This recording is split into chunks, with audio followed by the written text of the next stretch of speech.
Mapayapa sa pangkalahatan ang unang araw ng rally na inorganisa ng Iglesia ni Cristo. Ito ay ayon kay Interior Secretary John Vic Remulla. Ito naman ang naging mapayapa dahil napaghandaan ng gobyerno, lalo na ang banta mula sa mga destabilizer.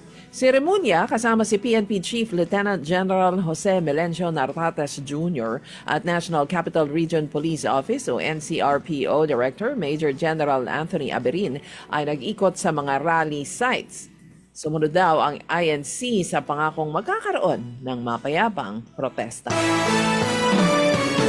Inihayag ng Iglesia ni Cristo na halos 650,000 ang mga miyembro ng kanilang grupo ang nakiisa sa unang araw ng Transparency for a Better Democracy rally sa Quirino Grandstand nitong gabi ng Linggo, November 16, 2025. Ayon dito sa report ng Manila Disaster Risk Reduction and Management Office. Nagsimula ang kilos protesta nitong Linggo at nakatakdang magpatuloy hanggang Miyerkules, November 19. Suot ng mga kalahok ang puting damit na may nakasulat na Transparency for Better Democracy. May grupo na sumabay naman at sumisigaw ng Marcos Resign. Napag-alaman din na hindi lamang INC ang nagsagawa ng peace rally kundi pati na rin ang Jesus is Lord o GIL at Kingdom of Jesus Christ o KOJC. Tulad ng inaasahan, isinisi ng tagapagsalita ng Malacanang ang problema sa bansa kay dating Pangulong Duterte. Ayon kay Yusek Claire Castro, patuloy ang pagsisikap ni Marcos na ayusin at linisin ang mga problemang iniwanan ng nakaraang administrasyon. Giit niya na huwag daw kalimutan na si Pangulong Marcos ang nagbunyag ng anomalya sa flood control projects para ipakita sa taong bayan na kaisa siya laban sa korupsyon.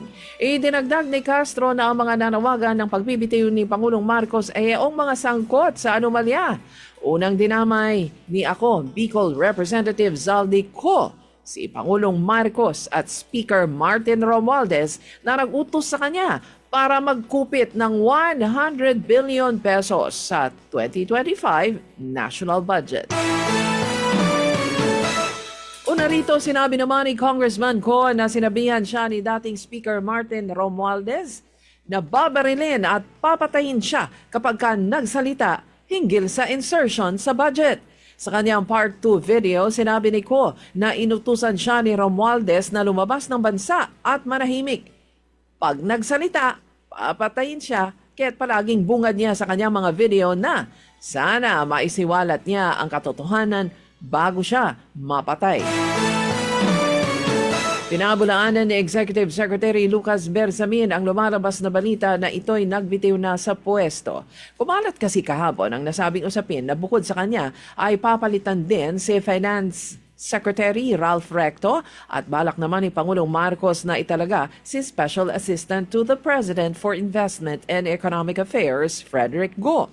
Sa pagdinig ng Kongreso noong Setyembre, nadamay ang pangalan ni Bersamin na tumanggap ng 15% mula sa 2.8 billion pesos na halaga ng proyekto. Siyempre, pinabulaanan ito ni Bersamin.